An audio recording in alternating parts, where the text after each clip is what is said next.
The nature of news is to move and change constantly, which makes it easy to miss something. Welcome to Week in One, your quick wrap of the top news stories and interviews featured on ENCA over the past 7 days. I'm Shirdika Pillai. Let me bring you up to speed. Finance Minister Enoch Godongwana delivers his much-anticipated budget speech. Former Eskom CEO Andre de Ruyter speaks to us in an exclusive interview.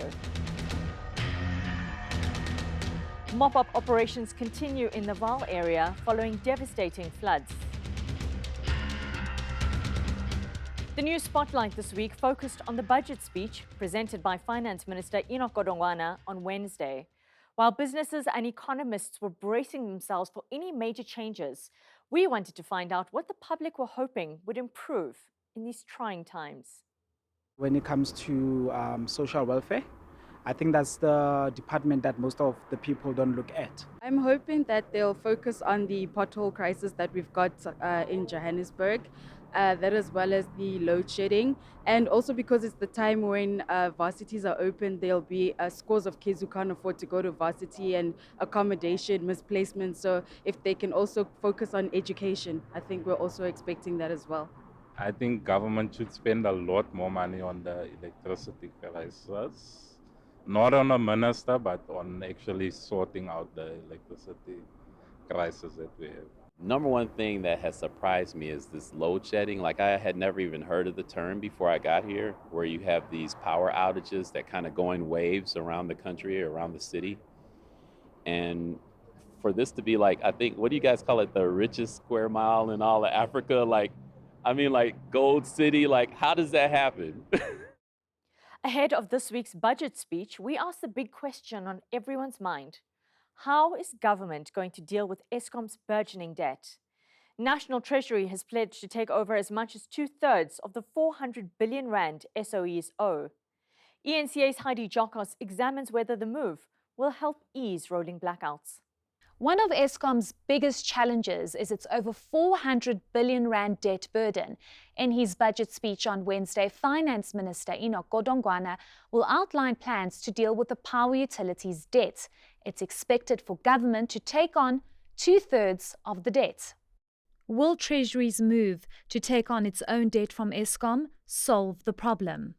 I think potentially a kind of a line in the sand for turning the situation around expensively.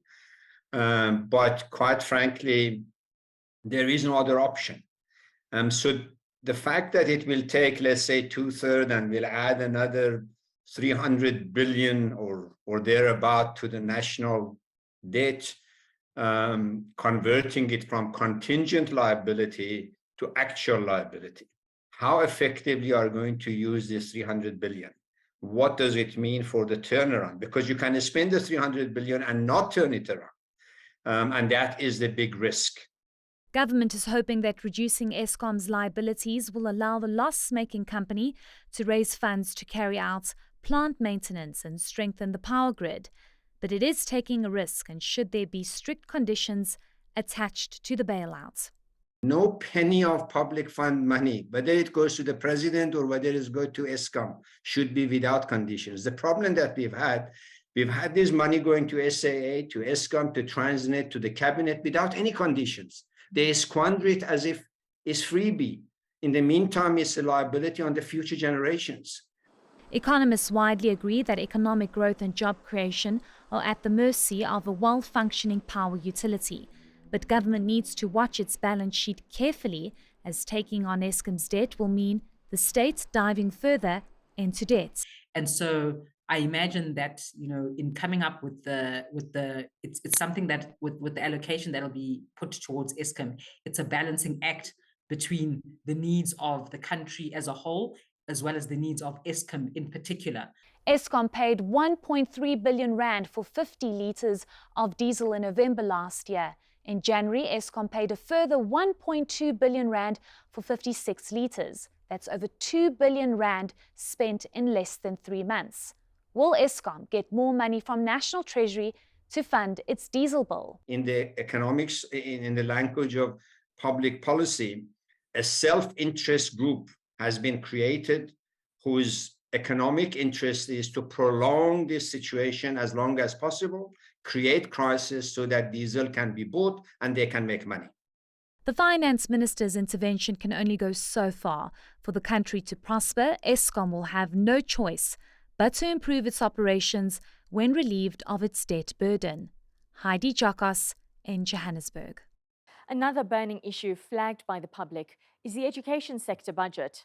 Many university students and parents continue to struggle to fund tertiary education. ENCA's Lethiwe Mdluli zoned in on this and filed this report. Students say the government needs to prioritize the education sector. Most students at higher learning institutions rely on the National Student Financial Aid Scheme or bursaries. They have spoken about the issues that they face with late payments, not being approved for funding even though they qualify, and many other issues. In TVET College, you'll find a situation whereby umfundi ezofunda unyaka wonke engakaze athole even a single cent of allowance yakhe. Aqede omunye azaqede even i-course yakhe ayifundayo engakaze athole imali. Lo muntu loyo usuka emakhaya, usuka ebazalini abangathathi intweni, abangenalutho, abangakwazi ukumprovide ngemali, abangakwazi even ukumprovide nge-accommodation ukuthi ahlale ekhaya. Parents say the economic situation in the country has also contributed to the pressure when it comes to paying for the exorbitant tuition fees. Most of us are not working. We depend on government to make those payments to pay for our students, our children's funds. Now we face a situation whereby our children end up sitting at home without studying because we don't work and we don't have money for funding their studies. While these problems persist, some institutions, such as the University of KwaZulu-Natal, have been hit with protest action from students as they struggle with registration, finding space, and funds to help them pursue higher education. Lethiwe Mdluli, Durban. Finance Minister Enoch Godongwana says that the country's economy grew by an estimated 2.5% in 2022. He says this is an upward revision from the 1.9% projected in the 2022 midterm budget speech. Godongwana was speaking during his budget speech presentation earlier this week. Let's recap on some of the highlights. South Africa's economy grew by an estimated 2.5% in 2022.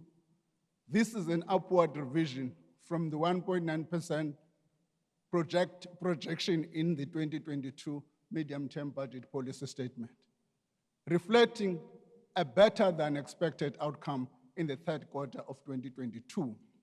66 billion is allocated to social development over the medium term, with 36 billion rand going to the COVID-related, SRD, at Takastat, Bati Ramaphosa.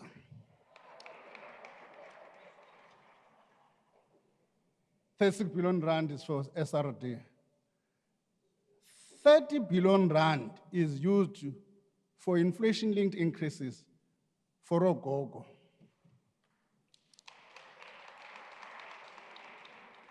The old age and disability grant increases by 90 rand from the 1st of April, and a further 10 rand by the 1st of October.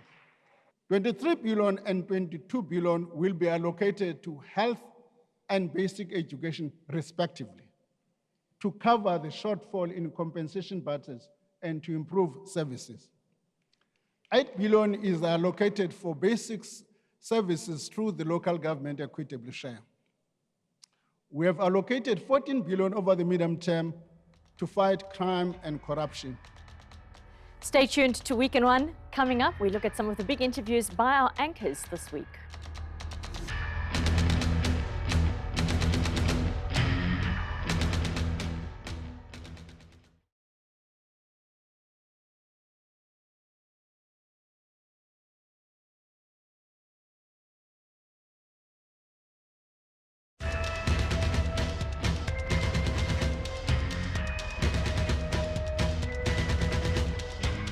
Welcome back to Week in One. I'm Shirdika Pillai. Andre de Ruyter has officially pulled the plug on his tenure at Eskom.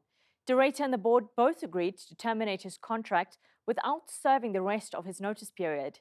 In a recent exclusive interview with anchor Annika Larsen, Doretta outlines how senior ministers were aware of ongoing looting at the utility. My rough estimate of the amount of money that gets stolen in Eskom every month is in the region of R1 billion every month. And we've made some inroads. We've definitely started closing the taps, and that doesn't make you any friends. We're looking at actual cartels, which started with the coal industry, and then we're looking at saboteurs. Talk to me about the difference between the two. So these 4 cartels are quite sophisticated as far as we can tell. They are well organized. Now, also understand that there are many hangers-on.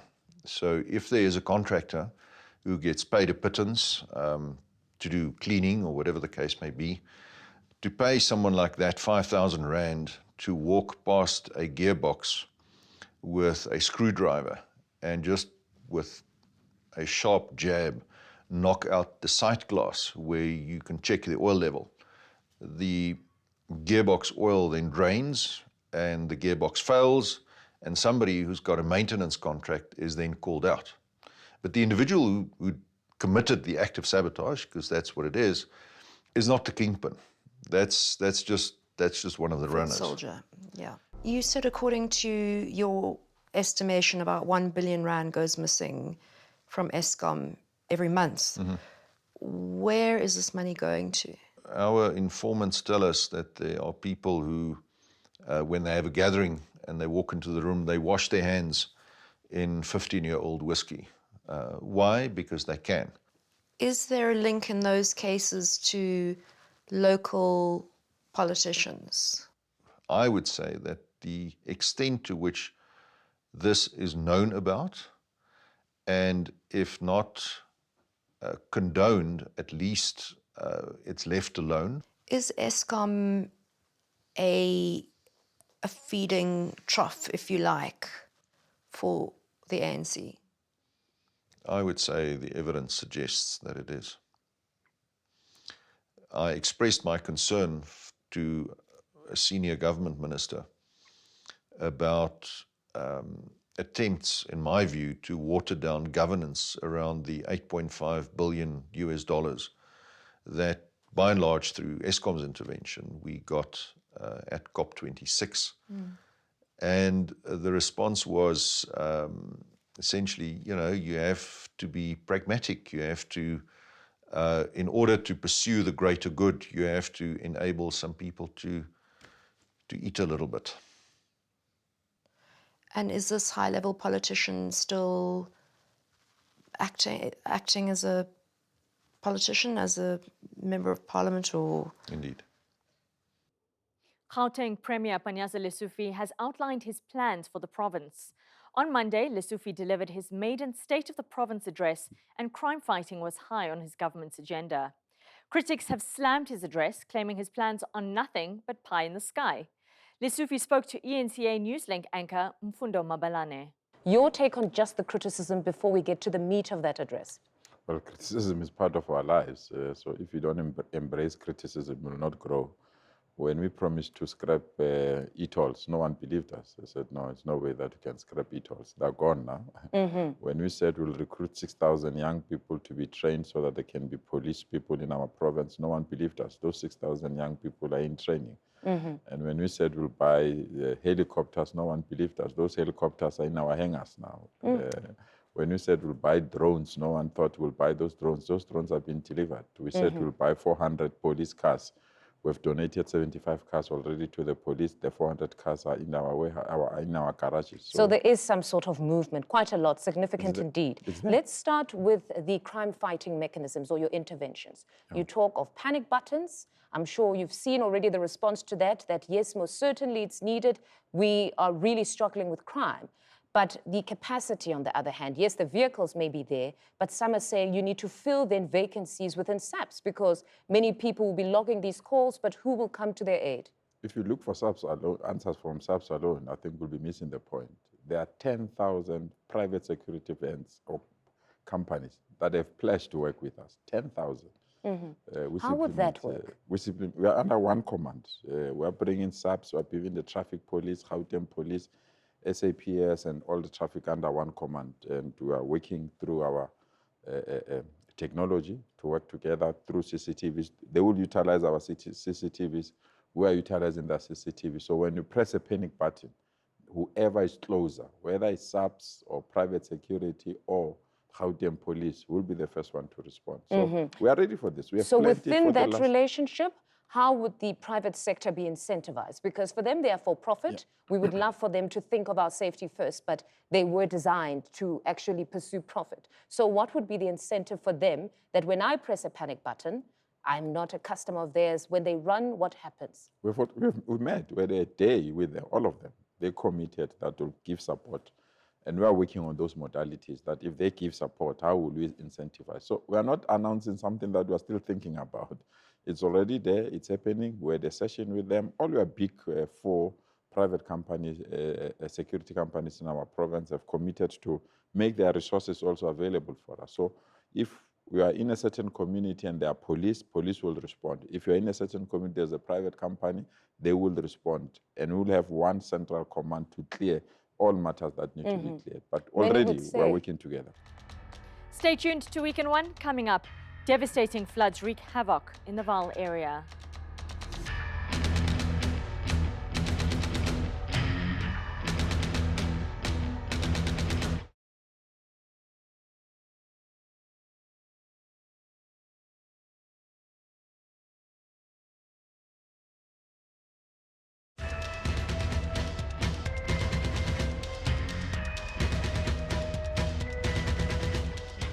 Welcome back to Week in One. I'm Shirdika Pillai. Devastating floods over the weekend have wreaked havoc in areas near the Vaal Dam. Residents this week continue to salvage the little they have left. Community members in Denaysville, which borders the Vaal Dam, say they fear for their safety as waters continue to rise. ENCA's Mangoba Mkunu reports. Days after the devastating floods that hit parts of Gauteng and the Free State, the flood waters remain stubbornly high. Several houses as well as businesses are still submerged in water. Everything is underwater. There's absolutely no business until the water is backwards, and then we have to wait a little more for the ground to get dry, because I can't drive into the grass when it's so wet. Well, from the far distance, you can see the 12 sluice gates that have been opened at the Vaal Dam, and we're told that the water remains dangerously high, which means that these gates will remain open. But for communities living downstream, this is another day of panic and anxiety as the flood waters keep rising up. And days later, many here in Denaysville in the Free State are being forced to evacuate their homes. The dam has risen. My place is 8 meters wide, and from Monday morning till now, where we stand now, it must have come up about 10 meters. So it is a rapid increase in water, and yeah, it's terrible. It's costing a lot of money. I'm evacuating my place, which I've been having for 5 years, and trying to save my property. The floodwaters continue to wreak havoc here, and businesses are counting their losses. We're at one of the holiday resorts here in Denaysville that is completely covered in water. The bar area is covered in water, the chalets here are covered in water, and the staff here now have to use canoes like this one to try and salvage the little that's left. There's a heap of water that's come in and not being released timeously. Water and sanitation should have started earlier releasing water. It would have also alleviated the levels on the rivers. Leaving it too late has caused the situation where we're in now. But the Water and Sanitation Department says it has little choice but to keep the floodgates open to prevent a catastrophe. But with no end in sight to the flooding here, communities here remain on tenterhooks, fearing for their safety. Mangoba Mkunu, Denaysville.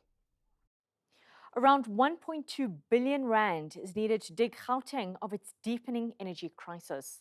The construction of an 800 megawatt solar farm and the retrofitting of solar panels for hospitals, clinics and schools are just some of the commitments emerging from Premier Panyaza Lesufi's maiden State of the Province address this week. But the burning question now is how he'll make all of this happen. ENCA's senior reporter Aviwe Mtila spoke to residents, businesses and unions to find out how optimistic they feel. The Premier's plans to deal with the energy crisis in Gauteng, which includes the construction of an 800 megawatt solar farm in Merafong, have been met with a lot of skepticism. From my experience in what's been going on just in our street in Randburg here, I have my doubts that these things are actually going to come to fruition.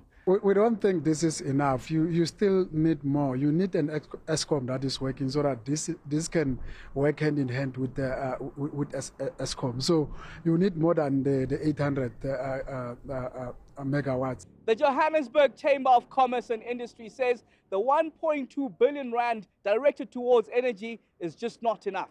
We require a larger amount, and also many businesses have had to close down due to the energy crisis, especially smaller businesses in the manufacturing sector as well, because they weren't able to invest in solar or in generators. They didn't have the financial capacity. When you speak of a larger amount, are you talking to that 1.2 billion rand that will be dedicated toward the energy crisis, or maybe do expand on this larger amount? We're looking at a minimum of 4 to 5 billion rand to assist businesses during this energy crisis. Trade union COSATU in Gauteng is questioning where the budget for all these plans will come from. I'm not too sure as to whether we do have resources. We've heard him saying 1.2 billion. We're thinking that he's speaking from experience. You know that Gauteng provincial government has got 1.2 billion. And also it is also looking for money for the e-toll. So we don't know as to how much money do they have. So we'll see when the MEC of Finance is presenting his budget as to whether there will be this money allocated. Because there's a tendency that the Premier or the President will announce, and then when it gets to Treasury, there's no funding for all of these things. The Premier also promised that government buildings such as schools, hospitals and clinics will also be installed with rooftop solar panels. Aviwe Mtila, Johannesburg. There has been widespread reaction to Dorita's interview with anchor Annika Larsen. Senior reporter Aviwe Mtila spoke to unions, businesses and ordinary South Africans for their take on this. Andre Dorita leaves Eskom with immediate effect. This follows an explosive interview on ENCA that detailed the alleged rot between the state-owned entity and the African National Congress. The outgoing CEO says when he reported this to a senior government minister, he was told to let people eat. From the SAFTU perspective, what we thought we must do is to go and lay charges against the Dorita himself using Section 34 of PRECA, or the Prevention of Corruption Act, to say that that section enjoins every South African who is aware of acts of corruption to immediately report that to the authorities. We're going to have to use that against him so that he is forced to reveal to South Africa as to who are the ministers. And if the minister would have said, go soft, we must eat a little, allow people to eat a little, wow, that will explain why, in part, we are in darkness as we speak in South Africa. We also reject these unfortunate, irresponsible and baseless claims of alleged political meddling and corruption at the embattled power utility. He is now trying to shift the blame from his own shortcomings to other people. We must ask why he is only raising this allegation when he leaves Eskom. If Mr. Dorita has any evidence to the contrary, he is duty-bound to present it. He was the CEO, after all. Don't make flimsy allegations about involvement of people in corruption when you were at the helm. You were the CEO. Expose corruption. We challenge you. The latest development at Eskom has infuriated many South Africans. The people who cause the loss and everything, they're getting off scot-free, and the taxpayers got to make up for it. are totally unacceptable. Same with SAA, you know. These people are still sitting there that caused all the problem, and they make it go away. I do think that the CEO has to say something about it, because I mean he has information, and that information could be valuable for for further investigations. The board itself needs to deliberate on this issue. After deliberation, they therefore then have to go to Parliament and account on these issues. All of these allegations happen at a time when the power utility is unable to keep the lights on, with government coming in to relieve it of some 254 billion rands worth of debt. Aviwe Mtila, Johannesburg. And that brings us to an end of this week's show. From myself and the Week in One team, have a great weekend.